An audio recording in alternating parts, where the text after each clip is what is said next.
Hi there, I'm Ashley of Design by So and So, and today we're going to see how to do this nice little toe stripe in a contrasting color on your field day socks.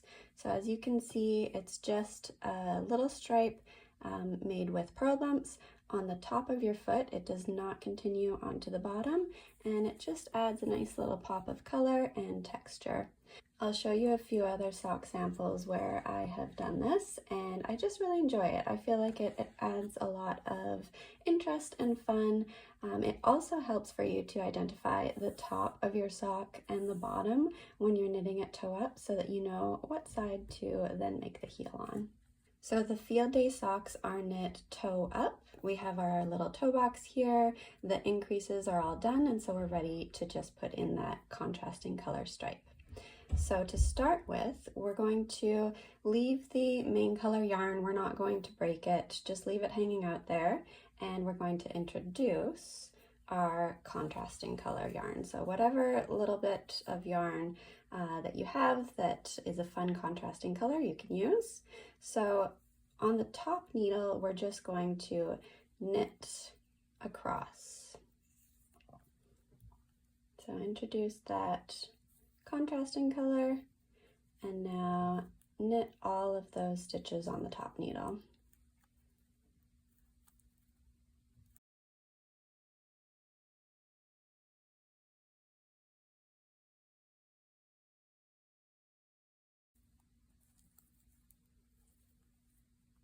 Okay, so we've knit one row on the top needle.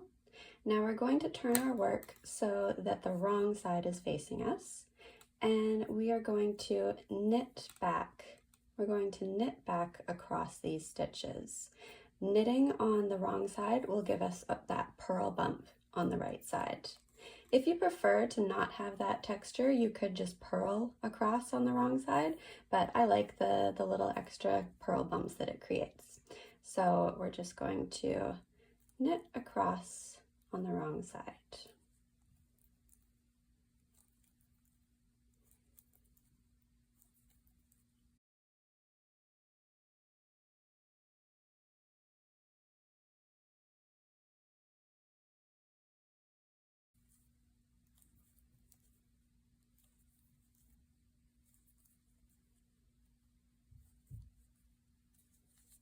Just going to tighten up that first stitch with the contrasting color so I can knit into it.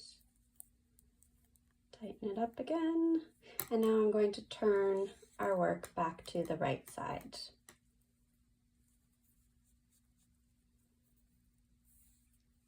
All right, so we have our little half stripe there. It's just on the top of your foot, not on the bottom, and you've got your little pearl bumps going.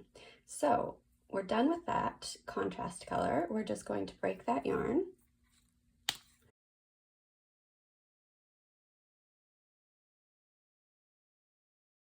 And you can leave a little tail to weave in those ends later on. So we'll put that in the back, and we're going to go back and pick up our main color yarn. Now, since you've knit 2 rows here in the contrasting color, there might be a little gap or a little hole. So in order to avoid that, I'm going to show you what to do.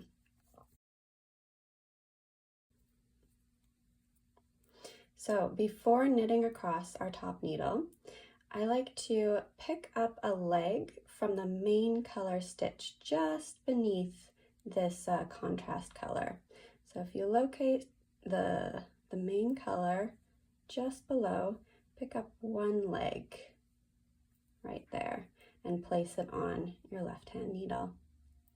Now with that picked up stitch and the next stitch, we're going to knit 2 together. So that just tightens up that little gap, and you can continue knitting. I'll show you how to do that one more time just so that you can see it nice and clear. All right, here we are again. We're going to pick up that leg of the main color stitch beneath our contrast color stripe. So pick up that stitch and place it on our left hand needle, and then knit these 2 stitches together.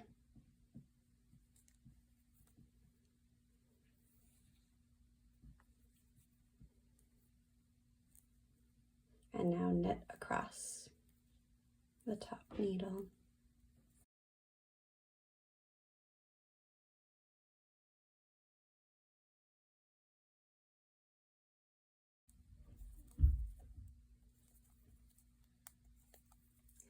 As we get to the end of this top needle, don't knit the very last stitch. So we're going to knit until 1 stitch remains.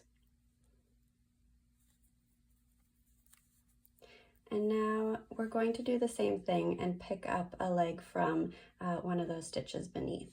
But in order to get to it, we actually need to slip this stitch over. So slip the last stitch onto your right hand needle. Locate that main color stitch below the stripe and pick up a leg.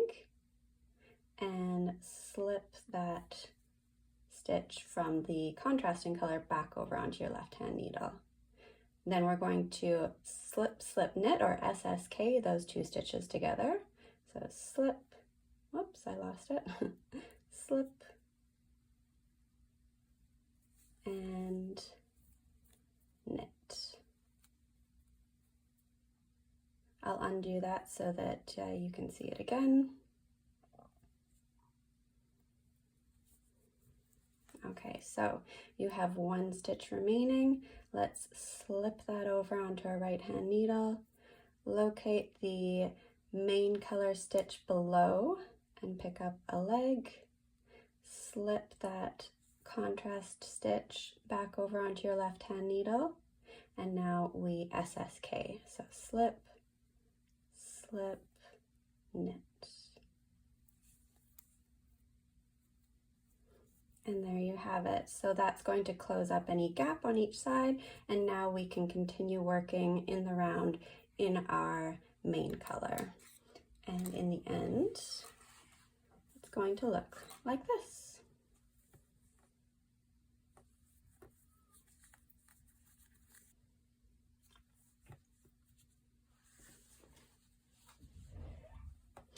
Thanks for watching.